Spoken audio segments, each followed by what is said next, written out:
Do you know what your greatest asset is?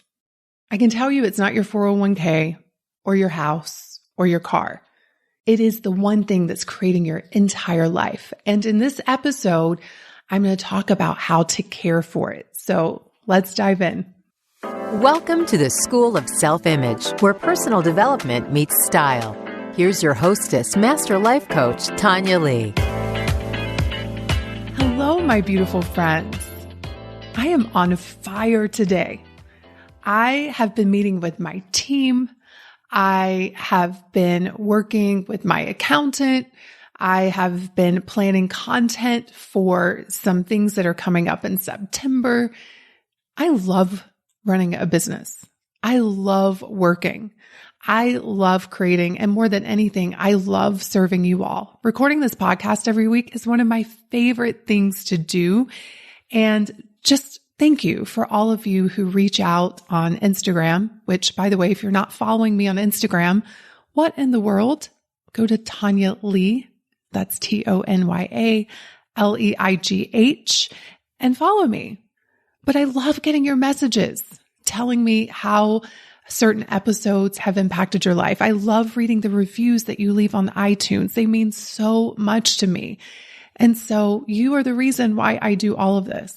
I love serving at the core. I love doing this work to hopefully make your days a little brighter, help you be a little more confident, and to help you create your own after story, which is my ultimate goal. I'm on a mission to help 3,000 women create their after story over the next 3 years. That is my extraordinary goal. So if you are in the School of Self-Image membership and you have not shared your after story with me yet, please do. It would mean the world to me. So today I want to talk about how to take care of your most important asset. It is not your bank account. It is not your 401k. It is not your house. It's not your car. Do you know what your most important asset is? It is your mind. Everything that you have created thus far is a result of your thinking. And yet, isn't it interesting how so few people spend time really taking care of the one thing that's creating their entire lives? We will spend time cleaning our house, cleaning our cars, cleaning all of the things outside of us. But what about cleaning up your mind? Research has shown that us humans think between 60 to 80,000 thoughts per day. And of those 60 to 80,000 thoughts that we think, 90% of them are the same thoughts that we thought yesterday and the day before and the day before. And so when you think about this, it's fascinating. Your thoughts are creating your reality. And the way that works is what you think creates how you feel, and how you feel drives what you do or what you don't do. So think about it. When you're feeling excited, what kind of action do you take? When you're feeling discouraged, what kind of action do you take? When you're feeling frustrated or joyful, just notice the states of being that drives certain actions. And what creates your state of being? Your state of your thinking. And so if we're thinking between 60 to 80,000 thoughts per day, and 90% of them are the same thoughts that we thought yesterday, what that means is we're just creating the same results over and over because of our thoughts.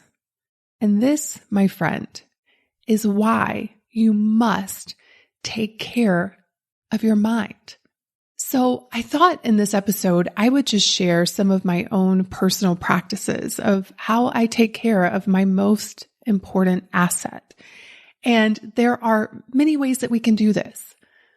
But hopefully by me sharing, you'll at least start to think about if, number one, you're taking care of your mind, and number two, how you can take care of it better and finding the ways that work for you.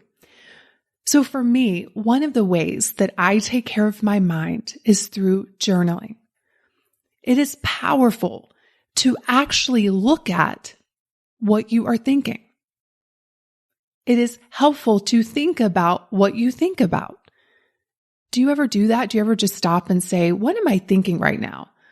Most people don't, which is why most people are struggling. What they're trying to do is like fix the world so that they can feel better. When all you have to do is manage your mind effectively and just let the world be what it is, because we can't fix the world. We can't control the world, but we can manage our own minds. I like to tell my clients, my members, you are the CEO of your mind and you need to act as such, which means you got to manage all of those thoughts. You have to decide which ones stay and which ones need to be fired. And it's an ongoing daily practice. So for me, journaling just allows me to peek into my mind to see, what am I thinking about right now? What do I want to be thinking? In the School of Self-Image, we have a daily practice called the Daily 3. And this is part of that journaling practice. And it doesn't take that long. It literally can take less than 5 minutes. But it's you staying aware of what is going on in your most important asset, the asset that's creating everything. And so for me, I love to journal in the mornings, especially. I love to sit down with myself and assess, like, how am I feeling and what am I thinking to create that feeling? Now, this journal practice for me changes over the course of my week. If I wake up and I'm feeling good and I'm feeling positive, I don't look into my brain as to why. I just think about, what do I want to be thinking about this project that I'm working on or what I'm going to be doing today. But if I wake up or at any point during my day, if I start to feel a negative emotion like anxiety, fear, worry, overwhelm, frustration, I'll just pull out my journal and I'll look into my brain as to why I am feeling that way. And usually it's thoughts like, you're never going to get it done. You're going to disappoint people. It's not going to be good enough. You don't know how to make this work. It's just all of these kinds of thoughts. And those are just thoughts. They're not reality. But when I think them and I let my brain just run on default, those kinds of thoughts never lead to a positive result. And this is why I love journaling so much. It is this date with myself to get to know myself at a much deeper level. The other thing that I do is I have a red velvet rope around my mind. So a red velvet rope is what you put up as a boundary of what you allow into your world. When it comes to my mind, I'm very mindful of what I consume, which is why I don't watch the news. It does not serve me. And I've had many people want to argue with me and say, but you need to stay on top of current events. And I just trust that I will know what I'm meant to know, but I don't want to put stuff in my brain that is jaded facts. It's people's perspective and opinions of the facts that often just lead to me feeling a lot of fear and a lot of anxiety and a lot of worry. What is the upside to that? It doesn't help me fix the issue. If anything, it causes me to constrict and shrink from life. And when the world is the scariest, that's when we need to be our biggest. We need to bring that big, bold, beautiful energy into the world when everybody else is afraid. I can't do that if I'm sitting around watching the same stuff that everybody else is watching that's making them so afraid.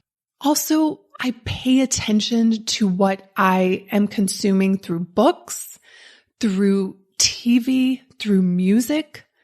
Music is a big one. Music has a vibration. There's an energy behind not only the beats, but the lyrics. And I want to put into my brain music that inspires, motivates, uplifts, is loving, is kind. And so I'm very mindful even about what I consume through music. The books I read, I want to put stuff into my brain that leads to good output. Junk in, junk out. Good in, good out. So I'm always consuming information that usually is aligned with my extraordinary goal. So for example, right now, I am consuming a lot of information on business because I am wanting to make a big impact in the space of self-image. As I told you earlier, I'm on a mission to help 3,000 women create their after stories. And so I'm reading things that will help me do that. Sometimes, for example, when I'm on vacation, I read things that are fun and exciting and have nothing to do with business. But I'm very intentional on what is the purpose of me consuming this with my mind. Is this information, is what I'm putting into my brain going to make me a better person? Is it going to help me grow? Does it feel good? And I'm talking about really feeling good, not feeling good as an escape from life, but does this feel good? Does it feel like it's aligned with who I'm becoming? And one of the things I like to ask myself often is, does this belong in my future? Whether it's a relationship, whether it's something I'm watching on TV, whether it's a book I'm reading, I'm constantly aligning my present self with my future self. And so I imagine, would my future self be consuming this with her mind? And if the answer is no, then I don't need to be consuming it as my present day self. Another way that I take care of my mind is I am very mindful about the people that I surround myself with. Now, I've talked about this on the podcast before, but it needs to be said again. I understand that when you manage your mind and you know how to do it effectively, and I feel like I do, and I get better every single day because I practice this all the time. But when you know how to manage your mind, you can place yourself around any type of person and decide on purpose how you want to feel around that person. However, with that said, I don't want to work that hard. I trust that the universe will put those people in my life at certain times to give me the lesson that I need to learn. But when I'm choosing the people that surround me, I want to choose on purpose to be around people whose thoughts and beliefs align with where I'm going and who I'm becoming. I want to make sure that I'm around people who are putting things in my brain that will grow me, that inspire me, that make me laugh, that make me excited to be alive. Because inevitably, when we're around people, if we're around them long enough, we start to adopt their belief systems. We start to think at that level. You know, the saying, like the people you surround yourself with, the 5 people on average you surround yourself with, that's who you are. Because the outside world is always reflecting back to you who you believe yourself to be. That's a lot of the work that we do within the School of Self-Image.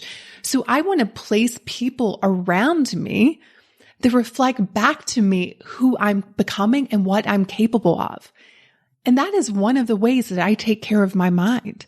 I'm very mindful about the company that I keep.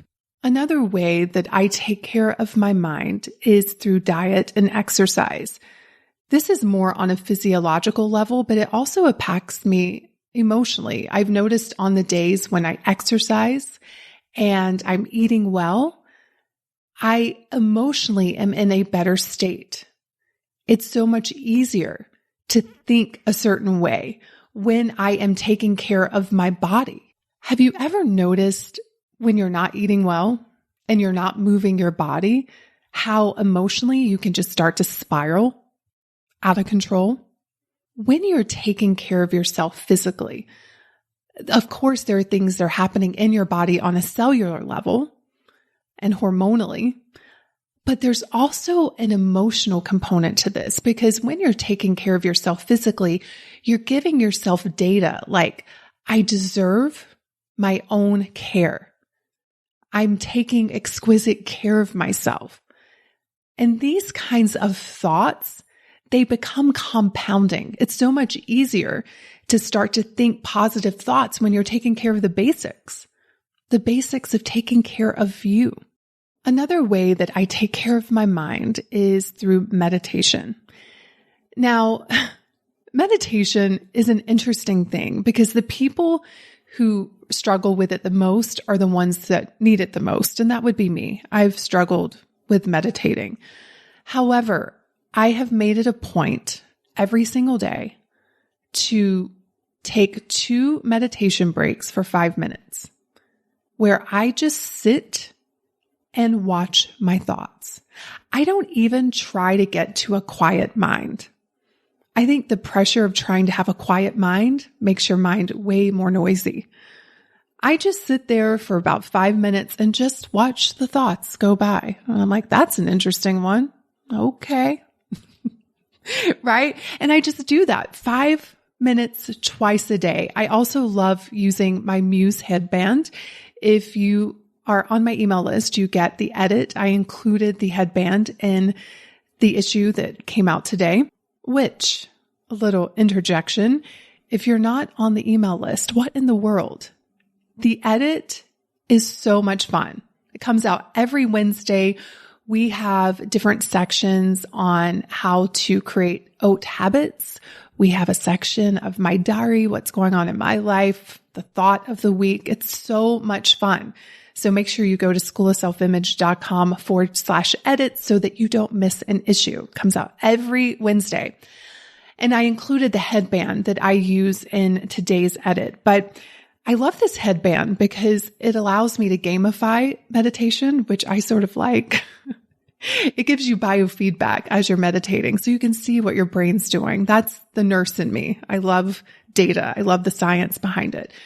But I have found that meditation has calmed my nervous system, and it just makes me so aware of how crazy my brain is. And that's okay. That's part of being a human. But more than anything, it's just calmed my sympathetic nervous system down. And so caring for my brain does include a meditation practice. And listen, for any of you that struggle with meditation, I get it.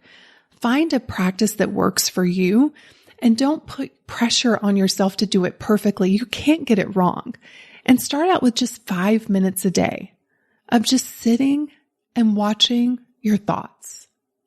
That is as basic as meditation is. Just watching yourself thinking. Because it's interesting, isn't it? There's a part of you watching all of it. And I'm always curious about who is she? And I believe that that is our higher self. The higher self that has the ability to sort of oversee all that's happening in our brains. So meditation is one of the other ways that I like to take care of my mind. And then finally, and this is a big one, and when I look at the people that I admire the most, the people that I find to be the happiest, the most successful, almost all of them have this in common. They have a coach or a mentor or a therapist that they love that's in their corner, who's cheering for them, who's supporting them, who's helping them to navigate their own mind. And for me, I love investing in my mind through coaching and masterminds. I can now look back and see a direct correlation between the shifts that I've had in my life and what I've invested in, seriously, just taking care of my mind. Having an amazing coach that can help you see how you're limiting yourself with your own brain is such a powerful process. A lot of times we don't even realize that these are choices that we get to make. When you've been thinking about yourself in a certain way for so long, and now you have a lot of evidence for it, you just think that's who you are. But having the right coach to come along and hold a mirror up to your own mind and then also offer you tools to begin to transform your beliefs, it is well worth the investment. I seriously cannot imagine my life had I not had the courage and also the deep belief somewhere inside of me that felt like this was a worthwhile investment. Even though at the time I was like, I don't have enough money. I should be putting this money elsewhere. I am so glad I didn't listen to that voice and that I invested in taking care of my own mind. Best investment I've ever made. When you invest in your mind, that number one, what you learn from that, no one can ever take it away from you. And then when you consider that your mind is creating your entire life, your experience, how you feel, your self-image, doesn't it make sense to invest in your greatest commodity? Something to think about. But these are just ways that I take care of my own mind. And I'm really curious to hear from you. Find me on Instagram and let me know, what practices do you have that helps you take care of your greatest commodity? Have a great week, everyone. I will see you in next week's episode. Hey, have you grabbed your free copy of the School of Self-Image Manifesto? If not, what in the world? Head over to schoolofselfimage.com/manifesto and get a copy that teaches you how to think and show up in the areas of mindset, style, and surroundings so that you can transform your self-image.